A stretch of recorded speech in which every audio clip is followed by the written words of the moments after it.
But today, I'm the greatest of all time. Thank you. Never stop, I'll get it if I want it. Gotta make to myself a promise. I won't quit, keep going till I got it. I won't give up till I'm on top. Yo, no, I ain't the type to give up. If I do something, man, I do it till I get what I want. I turn a business out of nothing into something I love. I got a poker face, but honestly, I'm not one to bluff. I flip a switch, never miss, man, I always stay up. Don't let them see you, always have a plan to stay tough. This life ahead of you ain't easy, it was built to be rough. But that's what makes a personality, is tragedy, bruh. So keep your head on your shoulders. Now we ain't out here moving rocks, we out here moving boulders. Now we ain't getting posterized, we out here making posters. And we ain't got nothing to hide, we move forward like soldiers. You better wake up for the pay stub or you'll pay up. Don't make love to the game, bruh, fuck the game up. Change up, rearrange stuff to your greatness. Same us for the way up, play the game, bruh. Never stop, I'll get it if I want it. Gotta make to myself a promise. I won't quit, keep going till I got it. I won't give up till I'm on top, yeah. You know I'm always honest, there ain't no way I'll never stop it. I won't quit, keep going till I got it. I won't give up till I'm on top, I'm always flirting with pain, she like to hurt me and maim. I'm always working to change, but she's still lurking the same. I keep on building a dynasty while the haters be trying me, but they hate from inside. Good morning and welcome to another episode of Unscripted here on the Elite Sports and Entertainment Network. Dustin Reese, your host today, and joined by a special guest, we have UW Oshkosh men's baseball coach Kevin Tomasiewicz joining us. Kevin, thanks for taking the time to hop on. Not a problem. Thanks for having me.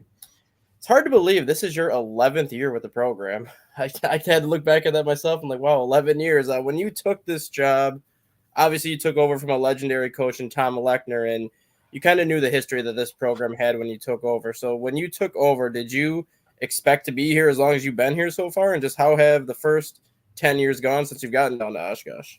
Yeah, it's definitely been a long time. I looked at my wife and I'm like, holy cow, we've been here 11 years now at this point. And taking over for Tom, you're taking over for a legend. You're taking over for a legend between Tom and Russ, obviously.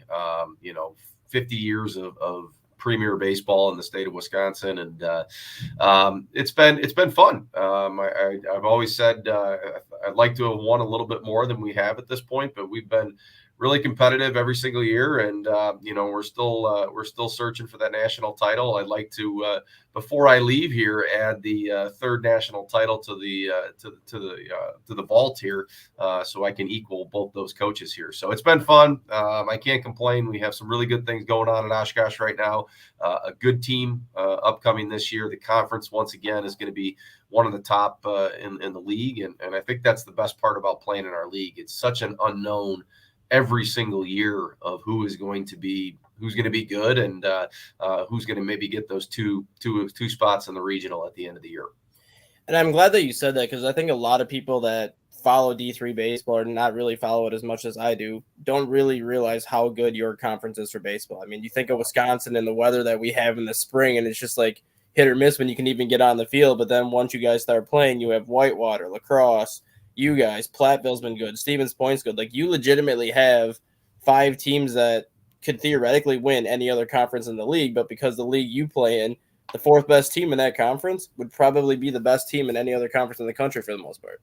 Yeah, there is a stat I used in recruiting the last couple of years, and so I've used it for 2 years in a row, and I'm fairly certain it's going to remain the same throughout the next few years here. But our conference tournament last year, the winning percentage of the 4 teams combined was better than 6 of the 16 regionals the following weekend. So in essence, our conference tournament every year, it's a regional. And like you said, if you would have put last year, especially if you would have put all 4 of the teams that made the conference tournament into a separate regionals, I think all of us would have gotten to probably a super regional at that point. I mean, we had some good things going. Whitewater ended up being a 30-win team and didn't even get into the regional for somehow.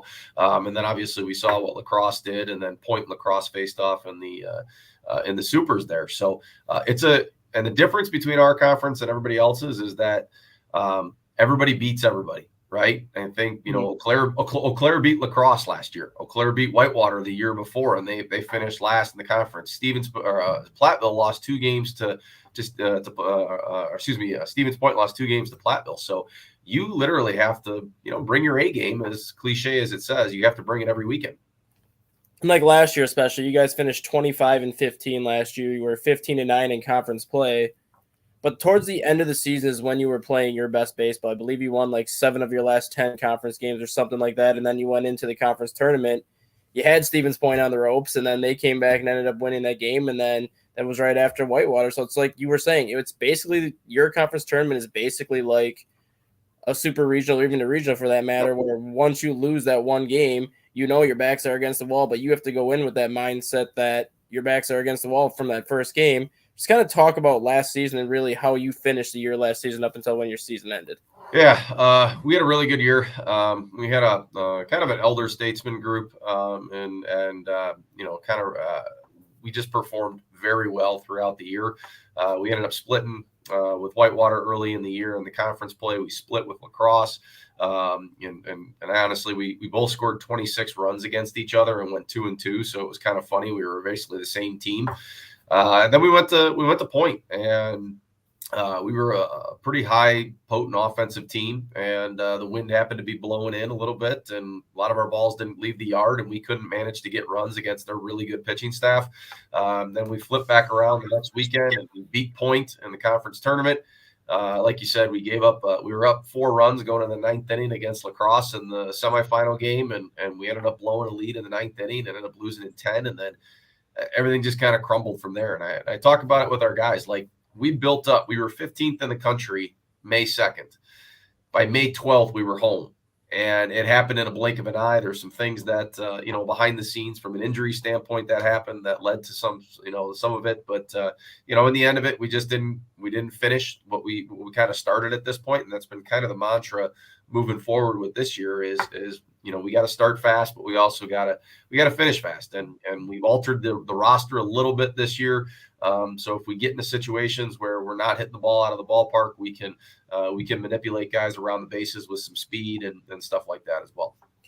We'll get into kind of more of a season preview in a little bit, but I kind of want to talk about some of the players that you have returning. I know last year you said you had a much older group than I think a lot of your players this year, but you did have Connor Brinkman, who was a sophomore last year and was the newcomer of the year. He's a left-handed pitcher. Mm-hmm. And then you also have Nicholas Shue, or how do you pronounce his last name?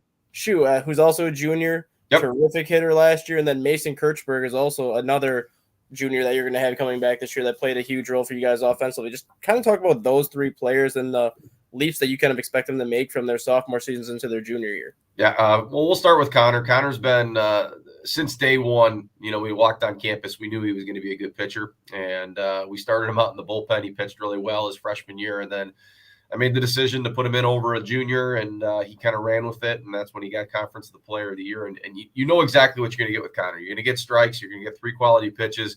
He's going to be a competitor. He started off as a quiet freshman, and now he's gotten a little bit more vocal as a junior, and he's become a really good leader on the team. I'm expecting another big year from him.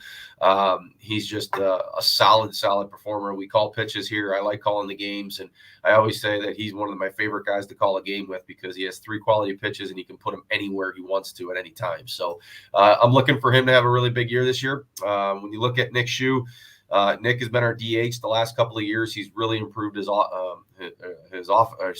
defensive skills this year. So we're maybe moving him to the outfield for a few games, but just a guy in the middle of the lineup that will work the count and then put the ball in play. He'll get some home runs, but he's a doubles and singles hitter, and he moves people around. And then you talk about Mason. I personally think that Mason has the ability this year to be a top 3 player in our league. He has unbelievable raw power. And we just kind of worked on kind of controlling his swing a little bit so he doesn't swing at some pitches outside of the strike zone. And he'll move from left field to shortstop this year for us. Once again, all 3 of these guys are great leaders. There are 3 captains on the roster right now, and they're doing a really good job so far in preseason practice. Then you also got some great seniors coming back. Obviously, Jake Saran one of your better players the last couple of years. He'll be a senior outfielder this year, and then you'll also have L.J. Wacko, the senior right-handed pitcher, which gives you kind of a nice 1-2 combination with Brinkman and Wacko there. Just kind of talk about them and kind of what you expect from them, being that this is their senior season and they're going to kind of look to finish their career on a high. Yeah, I think having LJ back is a major plus. I'm maybe a little biased here, but I think we have the best 1-2 punch in the league right now, and certainly from if you look at lefty-righty combos, they're pretty hard to beat. LJ he has really developed. He was a shortstop as a freshman, had a back problem, worked his way back, and said, I'm going to try pitching. And it's taken 2.5 years to really get him to a position where, he's capable of going out there and dominating on a consistent basis. And he's really worked hard at it. And I'm looking forward for him to have another big year. Jake has been, since a freshman, he's been a guy that we kind of plugged in and all over the place. His freshman year, he played a little second, he played a little third, he played a little left, ended up at second towards the end of the year. And then he was second base his sophomore year. He can steal bases. And then we moved to the outfield last year, and he's the best outfielder in the league. He can go get baseballs, and he throws every ball to a base right on target. And so he'll be our leadoff guy going in again this year. And I know he's like 30-some steals away from tying our school record. And I know that's a hefty amount in 40 games, but he definitely has the capability of doing it. So if he gets on, our offense is very, very difficult to stop, just because he does cause a lot of problems on the base paths.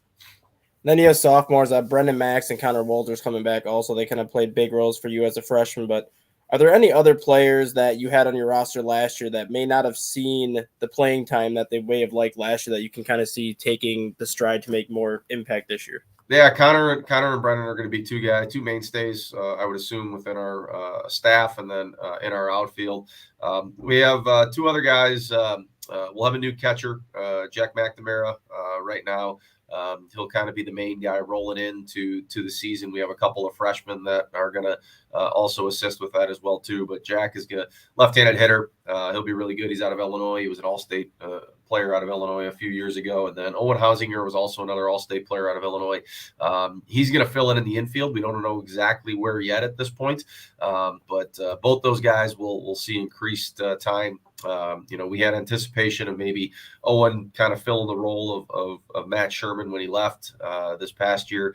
But we're still playing that out. I mean, it's early in practice, early in the year, and we'll see what the best fit is moving forward. And how do you like this freshman class coming in? I know, obviously, recruiting a strong freshman class is the key for your conference, because you know how tough your conference is going to be year in and year out. So you always need to have that strong base for when they get the seniors. But you have some teams that play a lot of freshmen early on because they have a younger team. And then in your case, a lot of your key seasons have been more elderly teams where your freshmen really aren't getting as much time on the field as they would like. What do you like about this year's freshman class that you have coming in as opposed to maybe some of the previous classes that you brought in? Yeah, first is I think we really emphasized our bullpen this year. I think when you look at some of the games that we lost towards the end of the season last year, it was we had some leads and we were close, and then our bullpen, for whatever reason, just struggled down the stretch. So we really went out and added some depth from an arm perspective. I'm really excited about seeing some of the freshmen come in addition to some of those sophomores that were freshmen last year, kind of grow up. The one challenge we have, if you look at it, we don't have a lot of experience in the bullpen right now. I think, off the top of my head, I think the total accumulated innings for the guys in the bullpen right now is somewhere around 40 innings over the last 2 years. So that are left on the roster. So they're going to get their chances. We'll see who pitches really good. And then, when you look at our programs, right? Especially, if you're a good program and a quality program that's playing for a championship, you're not going to have a lot of opportunities for freshmen because you should be relatively old and good.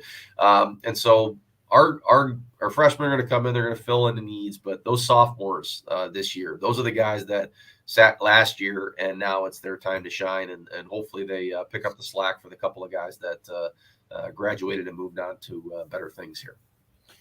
And you've historically been known to put together a very tough non-conference schedule, and obviously there's a reason for that. You want your kids to be tested right away because you know the type of challenges you're going to get when you have 28 games in the conference that you play in, or the 24-game schedule. Yep. What are you looking for out of your team this year, and kind of what are your expectations and goals for the group that you have this year? I think we, just like last year, I think we have a regional quality team. And I always say that we should compete for a conference championship if everything goes according to plan. The three other teams in our league that are in the top four with us right now, if you look at the preview that just came out on the conference website, they're going to be really good. Eau Claire's got a new coach. They're going to be better. Platteville and Stout are always really good teams, and they give us battles. We lost Stout last year as well, too. They got some really good players. So my expectation, like you mentioned, we do a really tough non-conference schedule. I think we're going to play MSOE, which we lost 2 close games with them last year. They're going to have 2 really good pitchers for us in a couple of weeks here. I always enjoy playing them. We're going down. We play Webster twice. North Park, I used to coach at. I know they're going to be better this year. Then we go to Florida, and we have 3 30-win teams from last year that we have on the schedule down there. And then we come back and go to Milliken, which I think Milliken's the favorite in the CCIW, and Benedictine twice, which they're the favorite in the NAC. So, it's part to boost our strength of schedule. So when we at the end of the year, our resume looks really good, but it's also like, hey, let's get in there and let's see what we can do. And I don't think it does us really well to go out and play teams that we're going to beat 15-0 to pad the stats. And then all of a sudden we got to play whitewater lacrosse and point, and we're in a game and we haven't been in a game in 2 weeks at that point. So that's how I kind of manage it. And we spread the schedule out as far as we can. We play February 24th, and then we play every weekend from there on until the end of the season. So I get our best pitchers out there on a pretty consistent basis. And like you said, the conference preview just came out, but a lot of times I don't necessarily take those into heart, because a lot of that is obviously the media and kind of things, looking at what the teams have brought back from the year prior, kind of how they did the year prior. Being that you're a coach in this league, who do you see as the actual conference favorite coming in this year, and then a potential dark horse team that maybe hasn't been where they've wanted to be the last couple of years that could maybe sneak up into that top 4 this year? Yeah, I kind of agree with you. I don't take too much into the conference previews sometimes, but I think if you look at on paper who's coming back, I don't think lacrosse lost anybody except one player, maybe a catcher. I would say that they're going to be really, really, really talented, but that's not to say that we're not going to be, Whitewater's not going to be, Point's not going to be, or anybody else is going to be. I just would, I would say that all 4 of us have a chance, and it takes one injury to derail a season at this point. If you look at dark horses, Stout always has really good players, and they've snuck up there a couple of times, and they've gotten us quite a bit over the last few years here. So I always enjoy playing them. They have some big power hitters on their roster, so you have to go in and pitch really well. And then we have them at the end of the year, I believe, this year. So, but every matchup that we have is really good. I mean, we, a couple of years ago against Eau Claire, we struggled with and ended up getting a couple of close wins. So, like I said, every team in our league can beat everybody. And, it's just a matter of who stays healthy and, the ball bounces the correct way. Then I always forget to ask this, because your conference doesn't have baseball for every team. River Falls does not have a program, so you have a 7-team conference, and then Superior left your conference about 8 years ago now, maybe 9 years ago. So you could have had a potential to have 8 teams. You've had Illinois Tech in the past. You've had Finlandia in the past before Eau Claire got their team back. Do you kind of wish that, in a way, every team in your conference had a baseball team so you could go with a full 8-team conference tournament at the end of the year? Or do you kind of like how this 4-team tournament format is right now? Yeah. Well, I mean, River Falls is coming back. So they have a program next year in 25, which is really good, because that obviously evens everything out with regards to scheduling. So everybody plays everyone, and every weekend at that point, you don't have any off games. I've been in favor of.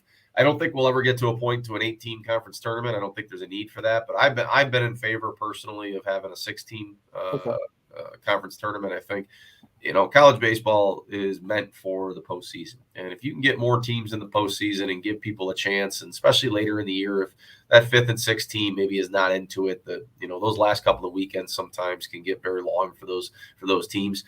We've been in that situation my first year here, where the last couple of weeks didn't mean a whole lot for our team. So I'd like to see a 6-team tournament if we went to an 8, when we go to 8 teams next year. I don't know if it's going to happen or not, but that's why the conference conference is really tough too, because you could have really good teams that just don't make your conference tournament because we only take 4 at that point. Yeah. And then the last question I have for you is more so kind of because of the off-the-wall winter we've had so far. Yeah. We haven't had snow outside of 2 days.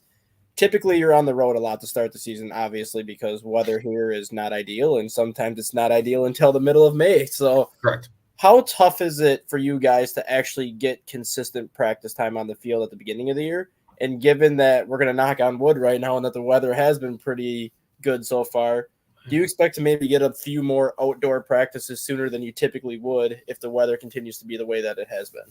Yeah, we have not been outside yet. We've had the capabilities a couple of days too, and we chose to stay inside. One of the benefits of our place is we actually have a bubble on campus here, so we practice every day in an environment that's about as close as you can get to being outside, right? Funny enough, I was out at our field yesterday and I walked out on it, and we could have practiced on it. And, we were probably not played a game on it, but we definitely could have practiced on it. And I think I've never been, this is my 11th year here and probably 17 years in baseball in either Illinois or Wisconsin. And I don't think I've ever been on a field February 8th and been able to say, hey, we can play on it. So we will be outside possibly today. And then we're going to MSOE in 2 weeks on a Saturday. And I just talked with Steve this morning, and as long as it's 35 or 40 degrees, we're going to try to get one game in. And, I think we've gotten past maybe knock on wood here. I think we've gotten past the cold temperatures. We know we're going to get dumped on with snow at least one or two more times. Right. But it's a challenge to go in and out, especially when, our basketball teams are generally pretty good. Our women right now are really good. They're probably going to host a regional, and that's one of our main spaces to do a lot of our live sessions. So manipulating the schedule to have facility time becomes very difficult. I mean, there was a couple of years where, we had a men's basketball regional. We had the gymnastics championship. We hosted a gymnastics national championship. And then, if it rains outside, you have no place to go. So, or you have that's the part of baseball. Or you have 2019 where you get snow and it basically ruins the backstop of your field and you don't have a single home game. Exactly. And so the thing about baseball, and I always laugh about this, if you talk to, you look at if football gets off a schedule by 2 hours, right? Or basketball gets off a schedule by a day because of a snowstorm. It's panic, right? They never have to deal with it because everything is pretty much scheduled and stays on task. Baseball coaches and baseball players, we're different. That's the name of the game, is how do you adjust and how do you kind of go with the ebbs and flows of whatever you need. And at times, do you get upset? Yes. But in the end of it, you just find a way to make it happen and you move forward. And so, yeah, it's been a great winter so far. I call it like a Tennessee winter, right? It's been 35 to 40 degrees pretty much the whole time. Yep. I hope that we can kind of continue with that and not go back to 15 degrees. But I know there's snow coming at some point, and we'll deal with it when it comes. All right, Kevin, that's all the time I got for you today. Thanks for hopping on and kind of talking about your season upcoming, and hopefully we can get back together in May, and we're talking about a regional and hopefully even a super regional at that point. Absolutely. It's on the docket. Hopefully for us this year. I think when you look at the conference, everybody's going to be pretty good, and we'll see what the first couple of weeks everybody does here. But conference games are always fun, and hopefully we can talk about the Titans being in a regional or a super in the World Series in May here. Awesome. Thank you. Thank you.